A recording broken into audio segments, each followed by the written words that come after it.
આજે આપણે બનાવીશું કાઠિયાવાડી ઘઉંનો ખીચડો. તેની માટે મેં અહીંયા 1 વાટકી ઘઉંના ફાળા લીધા છે અને સામે 3 વાટકી પાણી લીધું છે. 3 વાટકી પાણી જે આપણે લીધું છે તે એક તપેલામાં એડ કરી દઈએ.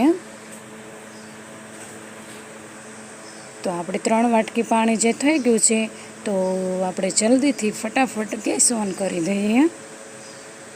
ગેસ ઓન થઈ ગયો છે તો આપણે તેની ઉપર તે તપેલું રાખી દઈએ અને એક ઉબાળ થાય ત્યાં સુધી તેને ગરમ થવા દઈએ. આપણું પાણી ગરમ થઈ ગયું છે તો તેમાં 1 વાટકી જે ઘઉંના ફાળા રાખ્યા હતા તે એડ કરી દઈએ અને તેને ધીમી આંચ પર ચડવા દઈએ. તો તે ચડી ગયા છે તો તેમાં આપણે 1 વાટકી ગોળ એડ કરી દઈશું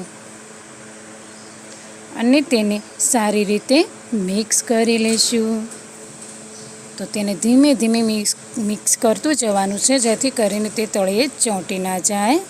તો તમે જોઈ શકો છો આ રીતના ગોળ ધીમે ધીમે ઓગળતો જશે અને તેનું પાણી છૂટું પડતું જશે. ગોળનું પાણી છૂટું પડી જાય ત્યાર પછી આપણે થોડી વાર તેને થવા દઈશું અને થોડા થોડા અંતરે હલાવતા રહીશું નહીંતર એ તળિયે ચોંટી જશે. તો તમે જોઈ શકો છો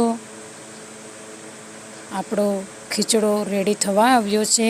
તો તેમાં મારી પાસે તો વધારે ડ્રાયફ્રૂટ છે ને એક બદામ છે તો તે ગાર્નિશ કરી છે. તમારી પાસે વધારે ડ્રાયફ્રૂટ હોય તો તમે એડ કરી શકો છો.